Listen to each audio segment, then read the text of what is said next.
ఏపీలోని కూటమి సర్కారుపై కాంగ్రెస్ పీసీసీ చీఫ్ వైఎస్ షర్మిల నేరుగా అటాక్ చేశారు. నిన్న మొన్నటి వరకు అన్న జగన్ పై నిప్పులు కురిపించిన షర్మిల అనూహ్యంగా ఇప్పుడు యూటర్న్ తీసుకున్నారు. ఏపీకి సంబంధించిన సమస్యలపై ఆమె గలం వినిపించారు. తాజాగా ఎక్స్ లో ఆమె కూటమి సర్కారుపై నిప్పులు చెరిగారు. ఏపీకి కావాల్సింది విజన్ కాదని, విభజన హామీలు సాధించే ప్రభుత్వమని తేల్చి చెప్పారు. దీనిని తప్పుపడుతూ చంద్రబాబు మరోసారి అరచేతిలో వైకుంఠం చూపించారని ఆమె మండిపడ్డారు. ఏపీ అభివృద్ధి చెందాలన్నా, ఉద్యోగాలు రావాలన్నా, పరిశ్రమలు రావాలన్నా కావాల్సింది విభజన హామీలేనని నొక్కి చెప్పారు. బంగారు బాతు లాంటి విభజన హామీలను వదిలేసి విజన్ను పట్టుకొని వేలాడుతున్నారని ఆమె విమర్శించారు. రాష్ట్రానికి ప్రత్యేక హోదా, పోలవరం ప్రాజెక్టుకు జాతీయ హోదా వంటివి సాధించడం ద్వారానే ఏపీని అభివృద్ధి సాకారం అవుతుందని తేల్చి చెప్పారు.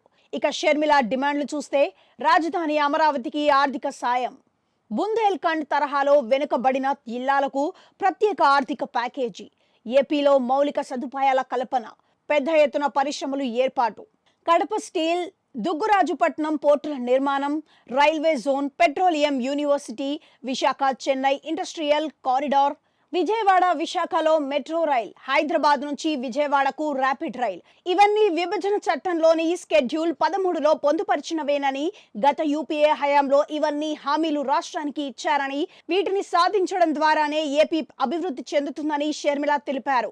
వీటిని సాధించి ఉంటే రాష్ట్రం అభివృద్ధి పదంలో ముందుకు సాగేదని పేర్కొన్నారు. కానీ వీటిని వదిలేసి తప్పు చేస్తున్నారని, తలా పాపం తలా పిడికడు అన్నట్లుగా చంద్రబాబు, జగన్లు ఏపీని నాశనం చేస్తున్నారని షర్మిల మండిపడ్డారు. ఏపీని బీజేపీ నిండా ముంచేసిందని షర్మిల విమర్శించారు. 10 ఏళ్లు ప్రత్యేక హోదా ఇస్తామని చెప్పిన బీజేపీ కనీసం ఈ ఊసు కూడా ఎత్తడం లేదని మండిపడ్డారు. 25 మంది ఎంపీలు ఇస్తే హోదా ఎందుకు ఇవ్వరో చూస్తానంటూ శపథం చేసిన జగన్ రాష్ట్ర ప్రజలకి తీరని అన్యాయం చేశారని నిప్పులు చెరిగారు.